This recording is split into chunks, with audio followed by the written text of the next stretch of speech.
Hello and welcome to the Rader Dudes. I'm Izzy. I'm Raka, and today we have a guest joining us in our serial killer series.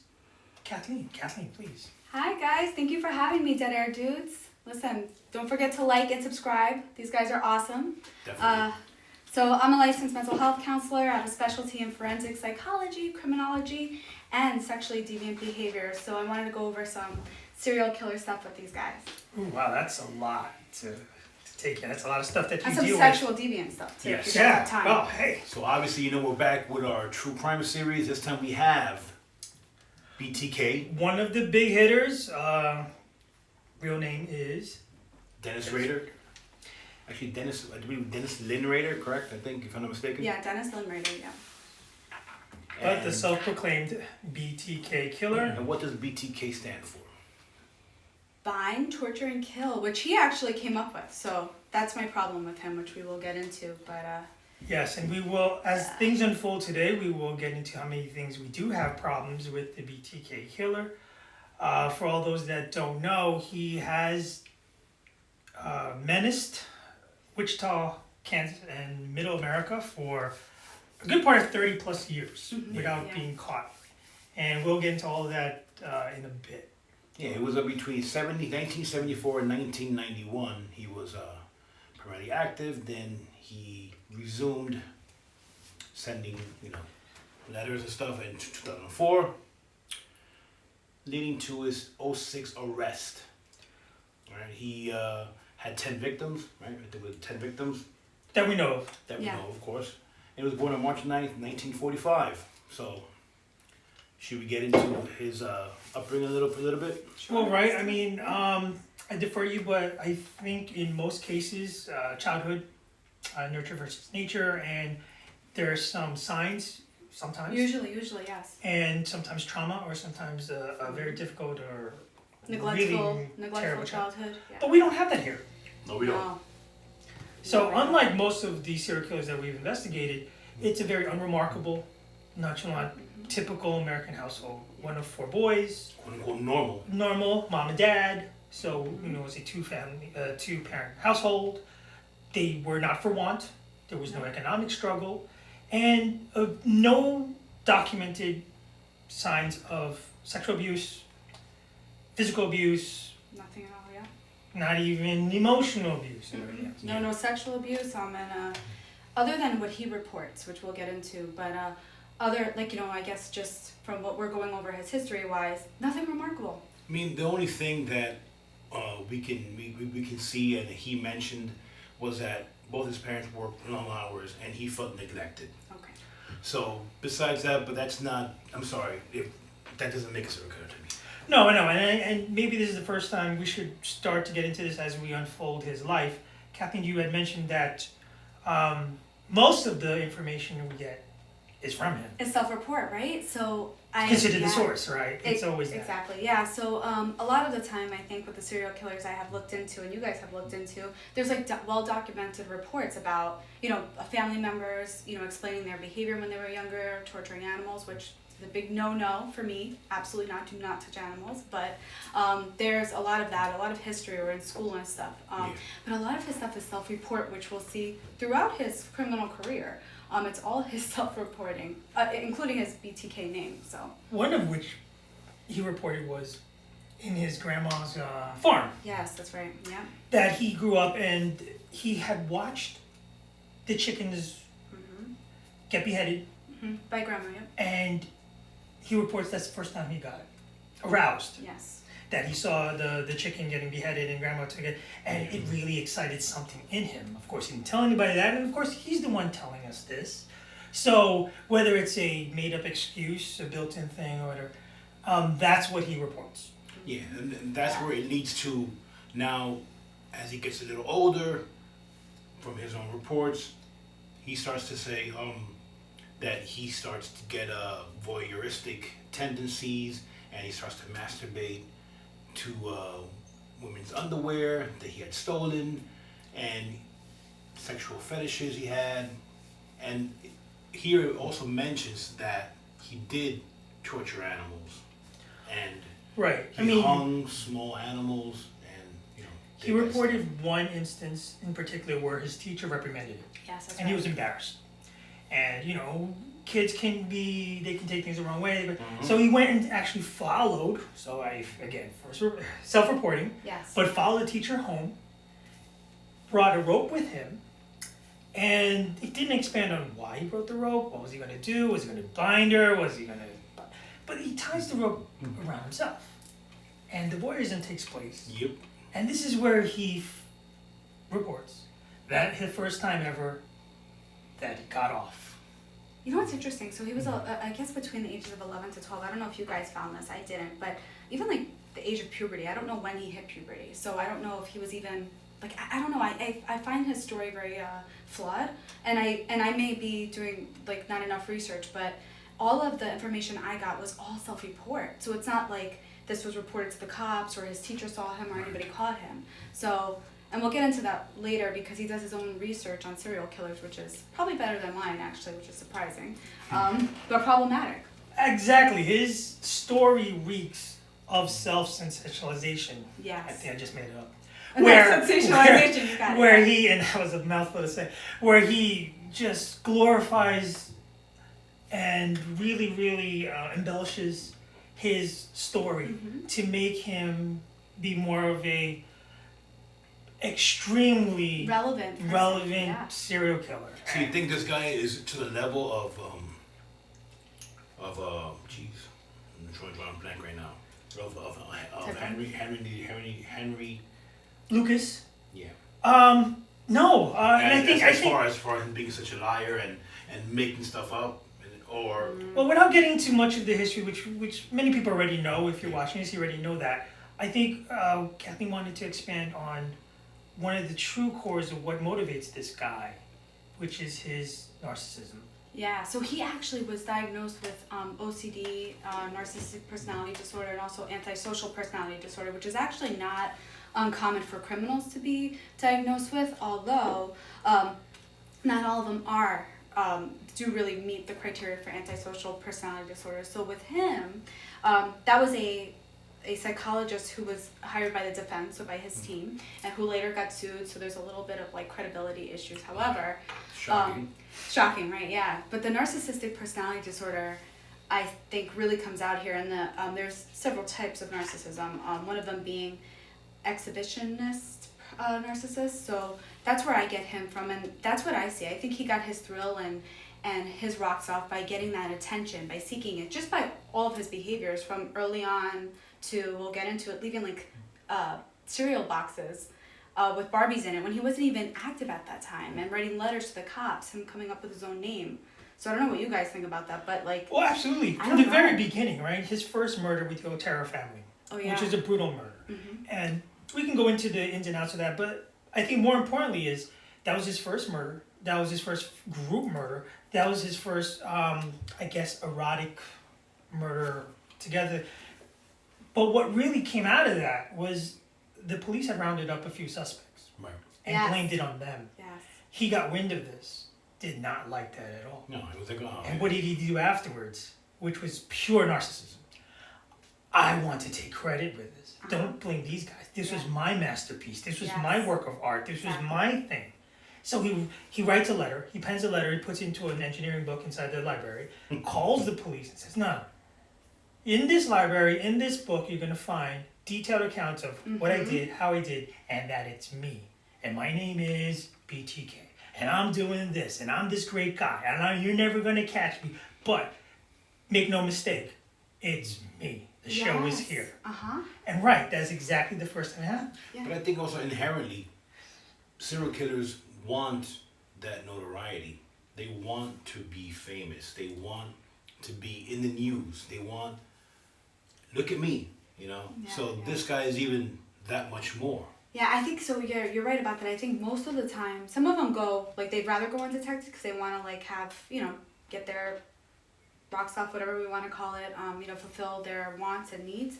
But we do, you're absolutely right, find ones that, like, leave little trails behind, or like little it's almost like you almost yeah. kind of want to get caught, but it's like of the just. Yeah, I mean, he's just more extreme, I think. And when I was reading his case, sorry to cut you off, but when I was reading his case, I was like, how many times did this guy call the cops or write letters or leave cereal boxes behind? It's just like for me, I feel like he had a variety of victims, and he was more concerned about being like given that attention. And it actually shows during his trial too.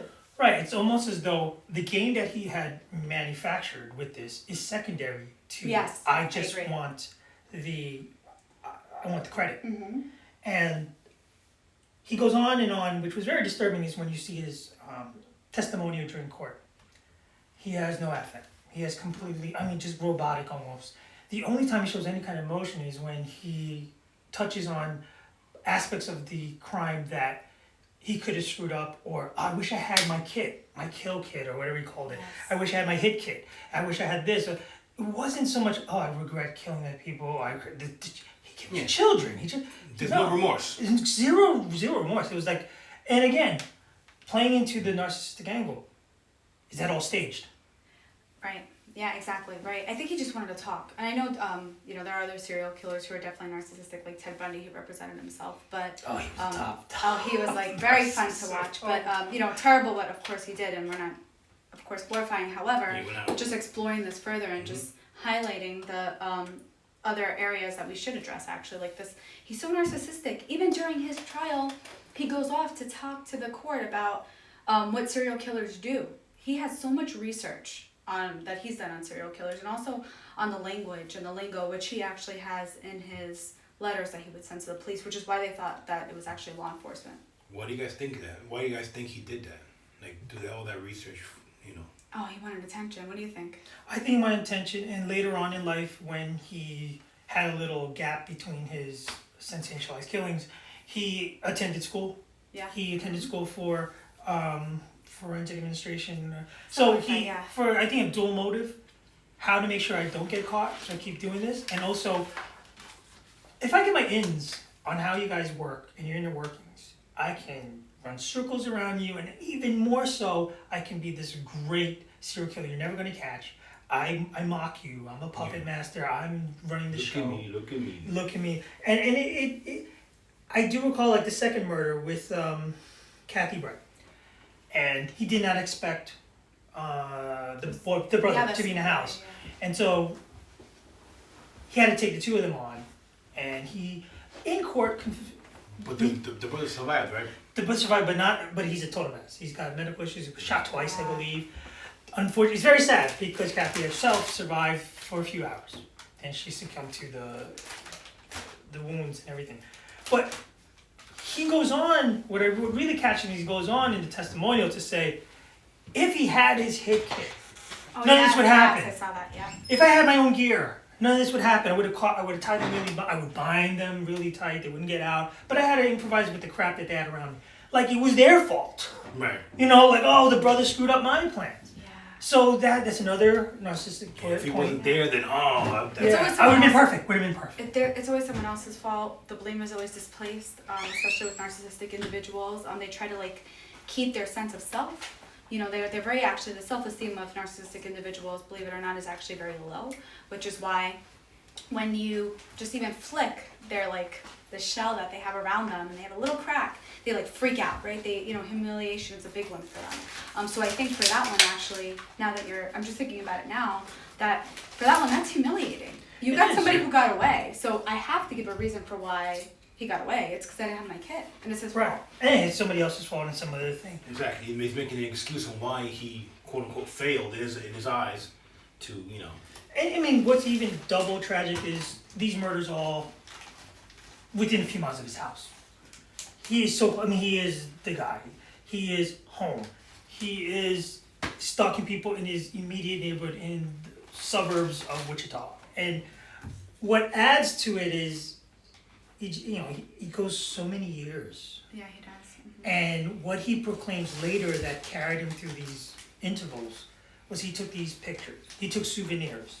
Yep. He would relive his crimes. Yeah, that's what he said. And he took Polaroid He did. pictures of himself, tied up, wearing women's clothing, suffocating almost to the point of death, and then releasing it somehow. So his autoerotic nature is what he claims laid him off from killing more and more habitually all the time. Yeah. And so how does this all work into, because this is a component layered into, there's multiple Yeah, personalities. it's weird because he had 2 killings in 74, then none until 77, 3 years. And then 2 in 77. then 85, 86, 7 91, years. and then after that, supposedly he was trying to make a comeback in 04, where he had the person already picked out and everything, and he stalked 2 women also in the 80s and the 90s. Well, and again, he takes it personally that they've started to forget about him. Oh, narcissism. Yeah. Oh my God. So he would send them the No letters. longer important. Yeah, right. He would send them letters. Hey, I'm still around. I'm still this Yeah, guy. You beware. should be terrified.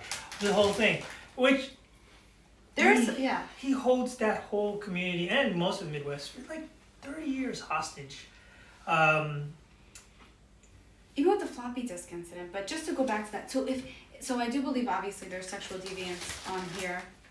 I don't know if that was the only thing that aroused him. I have no idea, but probably sexual deviance, right? We can get that, especially just by him talking about it. Fine, even though I have a problem with self-reports, but yeah, okay. So he has pictures of himself being tied up, all those things. But his victim profile, if it was only about like sexual deviance, right? We would see that more. But it's like a variety of victims, especially starting with the Otero family. There's no pattern. Yeah. No patterns. That's why he's I don't know.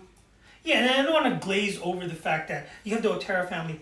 The kids went to school, came back home, and discovered daughter hung, Oh my parents killed. You know, you have the brother who's now survived, and he went in court to testify and say how he can't taste, he can't digest food. He's been living this horrible life, and then his sister's been dead for 30 years with an unsolved murder that he was involved in, and he was part of. He was victimized, and he's been affected all his life for this scumbag who's just sitting there. Maybe takes his glasses off and wipes his eyes. That's all. He doesn't Maybe care. out of fatigue, he doesn't give a shit. No, he doesn't. You know, and he tells this story. He mocks the law enforcement. He mocks the newspapers. He mocks anybody who can. And not, I mean, it's just amazing, and never want to just minimize the victims here, but it's amazing how he's living in this community. He's progressing he's just living his life knowing he's affected all these people. And on top of that, he holds a civil service job. Yes, that's right. Yes, he does. And he was also in the military. He was in the Air Force Yes. for 4 years. A lot of these serial killers have military experience.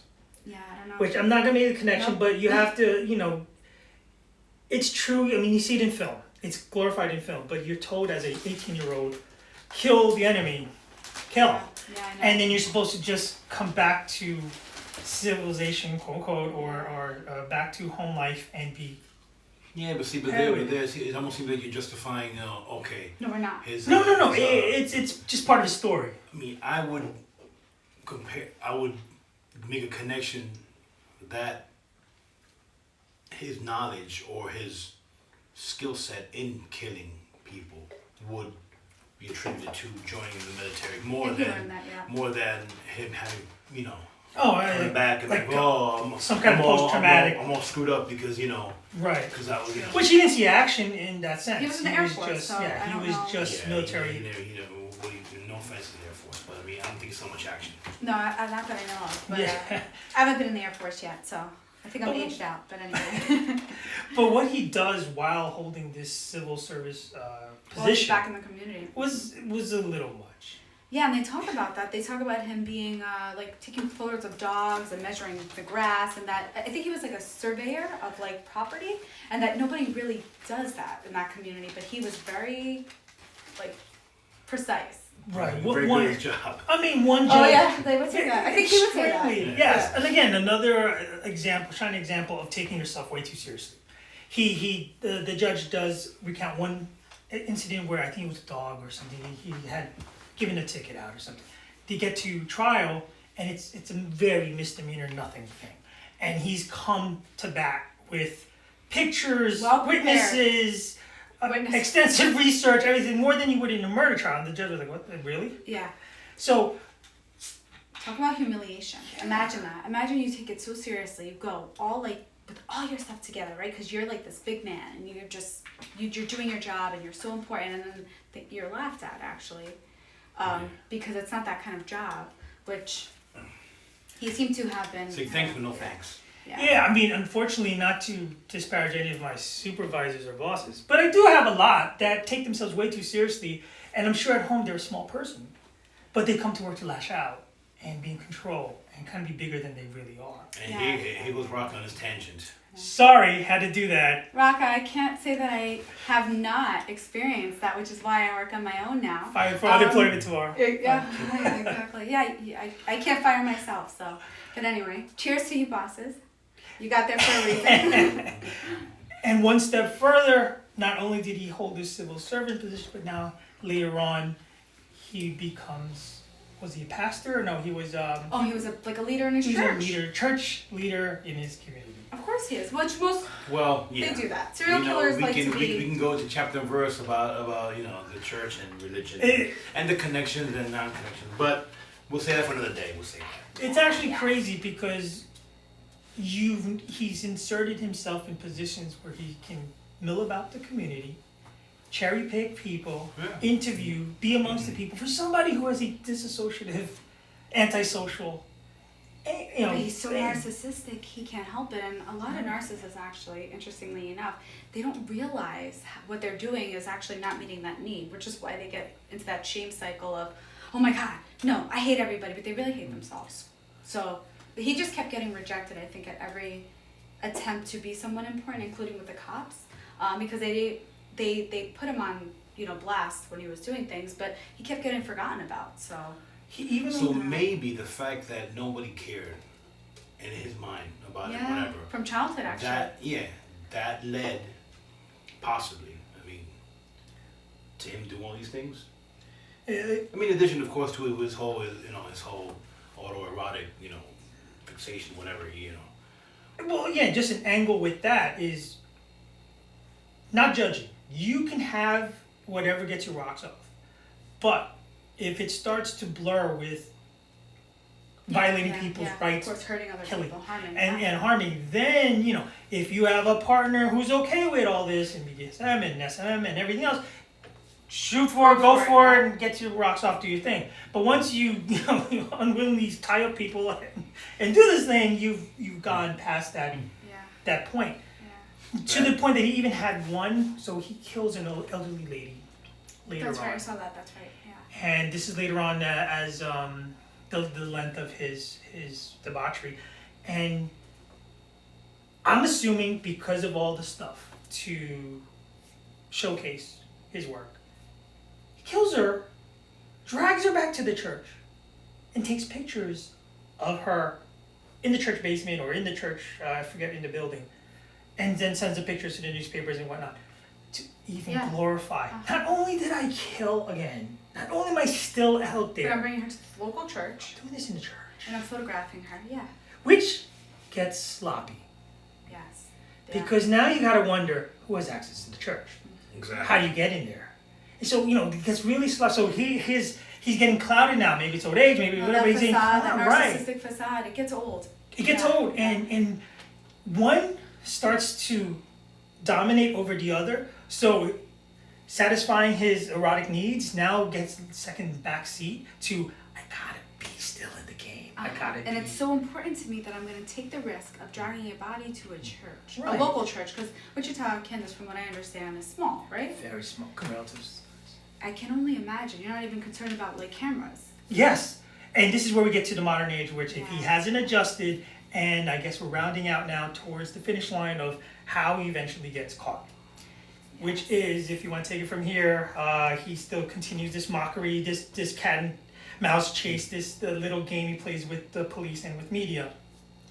And with the public, he leaves cereal boxes with Barbies in it. So that for me is indicative of I'm gonna victimize a young female or a teenage or maybe older or just a female Barbie attributes, whatever. But that's not the thing. He doesn't have a victim profile. So he was doing it more to mock and just play with the community and just cereal box with a Barbie. It's just creepy on another level. Using unnecessary. toys. Completely wanted just to be in the limelight and writing poems and these letters are just, and calling each murder a different project, it's crazy. Yeah. He used funny language too. Yeah. All these hits and Project Cookie, Project Factor X. I mean, all this. He did a lot of research, I'm Yeah. telling you. All right that to finance- make up this whole reality that he's living in, and then to put it out there as his story. Yeah. So Which leads to what? How he got caught, like you brought up before, which was great. He called the local, I think, police station and asked them, or wrote them a letter asking if floppy disk can be connected to him.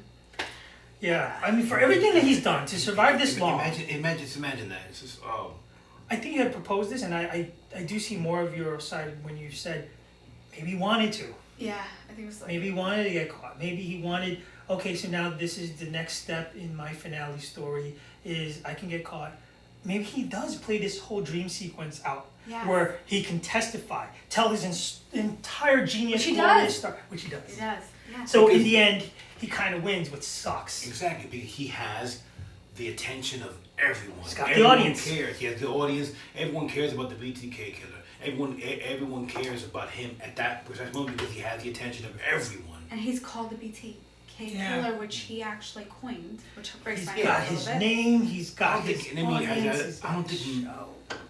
Many people or have named them, coined themselves. You know? No. No, and I have to say, if you are I'm guessing here, so you let me know how close or off I'm on. If you're a serial killer because you truly want to kill, you have this urge, all that other stuff means nothing. In fact, I would like to be out of the limelight so I can continue doing whatever glorified killing, whatever justified killing I'm doing, and have no attention on me. This guy's the total opposite. Most of the time they do, and even the guys that you guys have reviewed or like explored, like most of the time they go years and years and years, and they're trying to evade authorities. This guy Bundy, is writing yeah. them Bundy. I mean, He jumps out of a jailhouse window. Just so he can get back in freedom and keep Get back doing to his what he thing. wanted because that need was more important. So for this guy who's writing letters to the media, I mean to the law enforcement, leaving cereal boxes, leaving like just so like callous in terms of like, no, remember I'm here. Yeah. And unfortunately, the cops at that time, they didn't have, I don't think, the technology to see where that phone call was coming from, which is why the floppy disk actually got him in trouble. And the crazy little tidbit is the DNA. So he was sloppy in the past. He left his DNA very, very, very bold and brazen. Yeah. Left his DNA, and then they actually, if I get the story right correctly, they go after his daughter's They do. pap I didn't smear, and they extract DNA from there, and it's almost a 99% match to urine or semen or something that they had left behind DNA in the past. that. So with the 99%, and this is where it gets a little iffy with the legalities of the evidence, because they had to sequester the daughter, and she's not part of it. How do you do that? But we'll get into that another time. But that's how they kind of make a 99% match. Say it has to be him. And then So when by they the way, did it, Shane, so you pick my daughter. You don't even pick me. Right. Talk about like a shake to the Oh, narcissistic and- shell. I mean, Yeah. he got away with it. It was considered a cold case up until 30 plus up years. to 2004 when he started communicating again with the media with a series of freaking letters and everything again. And the floppy disk. That's what got him. That's what got him in Floppy trouble. disk. It's crazy. He got away with it. So forget about Yeah. life And in then- prison. Forget about a death penalty. The worst punishment for him is to be forgotten. Yeah, pretty much. You know, it's like he came out of retirement and Yeah. look at me, this is what I did. Yeah. And he doesn't even get the death penalty because they didn't No. pass it in Wichita, Kansas until I think 1994, and he was arrested in 1991 or something like that, which, whatever, that has to do with their laws. However, he's still alive, kicking, I'm sure writing letters to whoever. Yeah, it's a total shame. The only thing that comes out of it is he was caught. Good, yeah, And yeah, that justice for finally the victims. BTK was caught. And then there's one less thing hovering over Wichita, Kansas. Absolutely, And Good everything point. that comes out of it. yeah. Crazy work, crazy story, and for the number of years that he went uncaught, and somehow but- technology yeah. did help out. Yeah, thank God, towards the end. Today's day and age, there's cameras everywhere. There's advances in DNA. They can pull DNA from a mummy. I mean, they can do a lot of things. Yeah, they sure can. So thankfully, there's that. I would want to know what he would do now, like in certain terms of like sending letters, emailing, because now we have like handwriting analysts. Right. Which actually his wife looked over his shoulder. I don't know if you guys saw this. When there was a letter he had printed in the news, and his wife looked over his shoulder and she said, "Oh, that guy spells this word wrong like you do." Yeah, I did remember that. Yeah. Can you imagine that? I mean, the minute he was arrested and all this evidence was provided, she immediately asked for a divorce and everything. But can you imagine thinking back to like, oh my gosh? I mean, can you really be hoodwinked for 30-something years, plus 20 years plus, being married to this individual, and you don't think they can not show signs of something at home? Wrong. You got to be 24/7 with your facade at home. Your whole those patterns of behavior. It's too much. It's too it's too innate to not innate, but it's too much of your pattern of behavior to not come out somewhere else. I just think that people weren't really watching. Maybe he was working a lot. His wife, I don't know if she liked him very much. I'm not sure. His daughters. I mean, he's such a swell guy. I mean, how could you not like him? No, man of the people. If he was like that as a church. job. I mean, yeah, he says hi to neighbors, one of which he killed. I mean, this is. I mean, the bottom line, he wanted to get caught. I think Yeah, he did. wanted Oh, to get caught. definitely. Yeah. I mean, you said the famous floppy disk. Yeah. And inside the Microsoft Word document, Who signed in? which was him. It was only one document, right? From the church, and from the metadata contained the words Christ Lutheran Church, and the document was marked last modified by Dennis Rader. Okay, and then they did a Google, not Google time, whatever. Yeah, probably Google determined that Dennis Rader was president of the church council. Oops. Then when they investigated, they went to his house, a black Jeep Cherokee. The type of vehicle seen in the Home Depot surveillance footage was parked outside. And then before that, with the Pavlovsky enclosed with the letter, a gold-colored necklace with a large medallion, a photocopy of the cover of Rules of Prey, an 1989 novel about serial killers. So all this was definitely, he was served up on a silver platter for them because, like, as we mentioned several times, he wanted to be back. Yeah, he wanted to be relevant and important. He wanted us to have this YouTube video and to have a conversation about him. Exactly. That's just the type of individual he is. He'd be the guy who he's still alive, right? Yeah, He's sure still is. alive. I think he's got some health issues. Well, he's 75 years old. Well, unfortunately, COVID didn't get him. Sorry. Yeah, he'd be the guy that Googles himself every so often. Be like, oh, they didn't do this, spoke about me. Oh God, I know. Oh no, we did it again. Dope. Well, Kathleen, thank you so much for joining us today. Thank you for having me. And Thank you. really providing insight into the profile of this individual with your background in deviant behavior, sexual behavior, and everything else under the sun. It's terrible. You guys got to be vigilant out there. You know, you end up looking at everybody being suspicious. Like, oh, that guy, but this guy really. Yeah. And just for, the record, narcissistic personality disorder, I'm obsessed with personality disorders. They come from something, they come from like childhood unmet needs. They can actually be worked through in therapy if you want to do the work. But if you don't, that's on you. Your relationships will probably not do well for quite some time, but it can be worked through, it can get better. But unfortunately, there are people out there who don't want to get better. I think Rader being one of them. But thank you guys for having me. No, This is so Thank fun. you so much. Like and subscribe. Like, Subscribe, and look for our ongoing series, and we're going to revisit some of the more heinous criminals out there, as well as eventually with Kathleen and maybe one or two other people on the panel, we will start to investigate what really makes a serial killer. Yeah. So if you guys like this video, we're trying to do something a little different, not just spit out, facts at you, but trying to get a little deeper, a deeper dive within, the whole true crime series. Yeah, just have a conversation about it. Look at it from different perspectives, because there are so many facts out there, right? But it's nice to also just like have a casual conversation about things that go on or that have gone on. So I know like people on other YouTubes will say like, write comments or whatever to say what you would like to see. So I'm down for that. So thank you guys again. Yeah, reach out to us. Don't worry. We will get back to you, and we will definitely take your input to account. Okay, I'm Rocco. I'm Izzy. I'm Kat. Nice to meet you guys. Thanks. Take care, guys.